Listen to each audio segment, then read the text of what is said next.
It's been a little bit of hiatus, and maybe Todd will be back, maybe.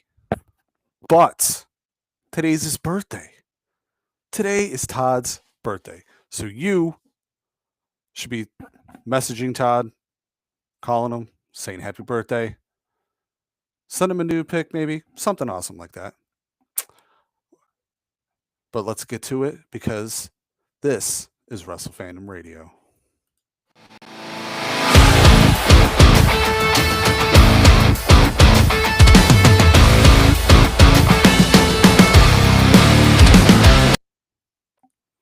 All right, so you've been watching SmackDown, you've been watching Raw, you've been watching everything. You're connected to the interwebs.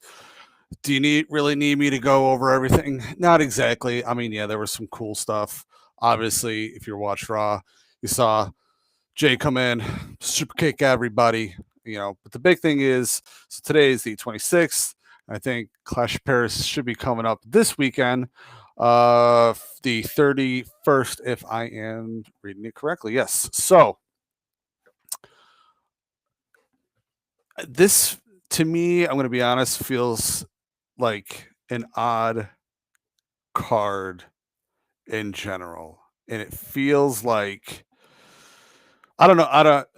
I don't know exactly how to put it. I feel like this is one of the weaker cards we have seen in general. Like, eh, okay, let's get started. Let's start at what they have listed here so far. This is what I'm looking at. I looked it up quick. This is what's on Wiki.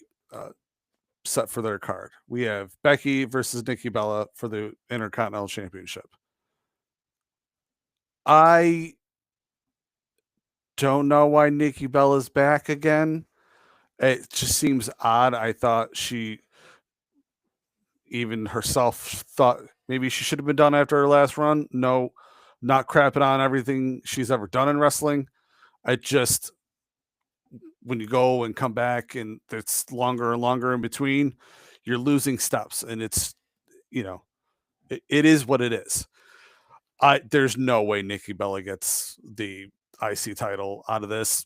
Becky's doing probably her best heel stuff that she's ever done because Big Time Bex was a miss.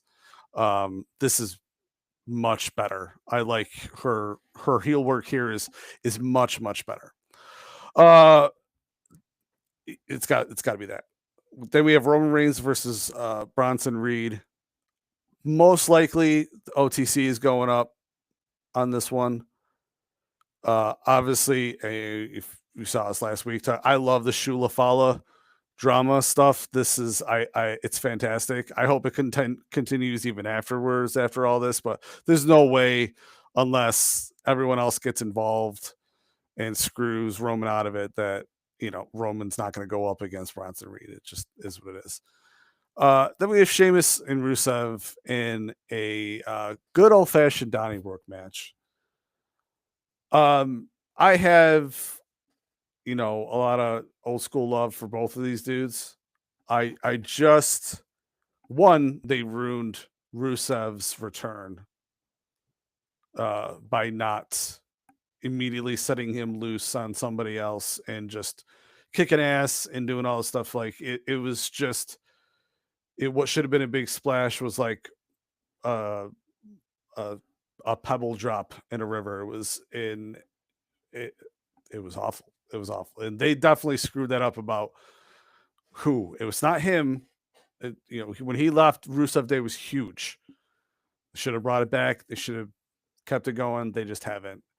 And obviously, if you stuck with us through anything, you saw me bitch and complain constantly about how they screwed up with Sheamus and not letting him get the IC title and be a Grand Slam champ. If the last thing you need is one IC title win to become the Grand Slam champ, and you give him a ton of chances and don't let him do it, it just seems wrong.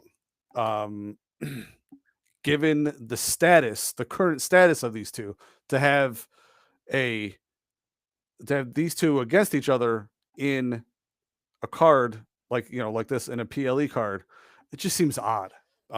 Honestly, it. I don't know. I don't know any other way to put it. Then we have our 4-way match for the World Heavyweight Championship. We got Seth Rollins, obviously, CM Punk, Jey Uso, and LA Knight. Honestly, I think this is just another way to get everyone their shot at it. LA Knight gets, a real better shot at it, and Punk gets a shot back at it after losing it. And Jey Uso, who was obviously the most popular person to hold that title, right? As of, as recent as we're going. Seth is walking away with this. He's gonna, sneak by, steal it. He'll probably, if I had to guess a finish, Jay is down and out on the side. CM Punk gives LA Knight a go to sleep. Seth dumps him outside of the ring and pins LA Knight. If I had to guess, that's what I would say the finish is going to be. And then here's another thing I view as not a waste. I think we should see Logan Paul and John Cena for obvious reasons. I don't crap on anything Logan Paul does.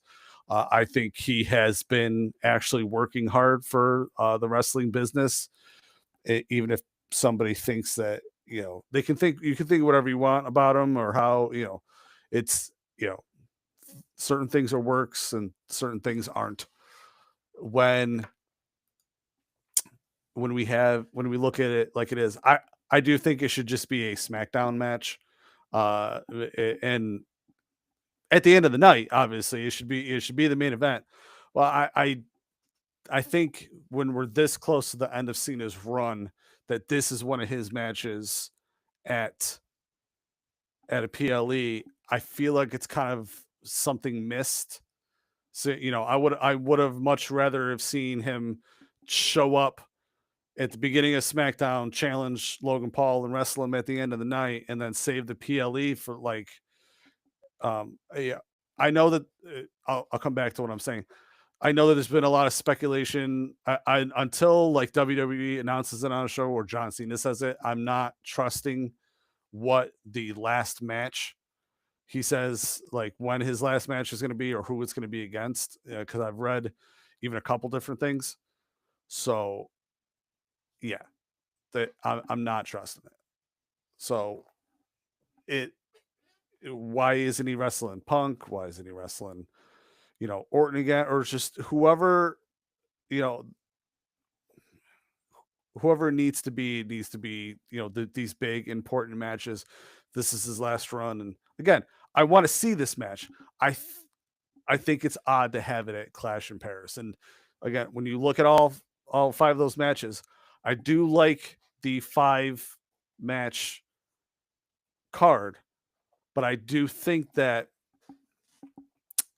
at this time, doing a 5-match card, other people aren't going to get it. So what about the men's Intercontinental, the men's United States, the women's United States, the both women's champions, both, like what about all these other championships? Back in the not back in the day, but a while ago, they were doing a PLE every 2 weeks because both shows were putting them on.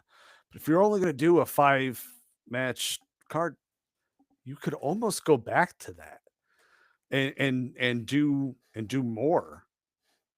I don't know if anyone else would want to see that.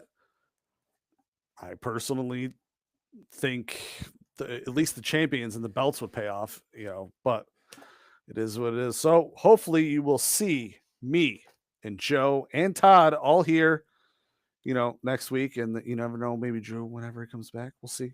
We'll see whenever. In the meantime, make sure you check out the Todd and Joe Morning Show.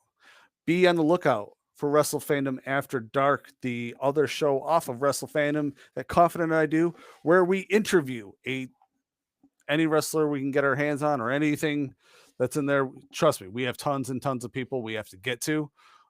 One, we have to find time because we both work and we're both busy, and we have to schedule it. It's crazy. So check everything out on Triple End, and I will see you guys next week.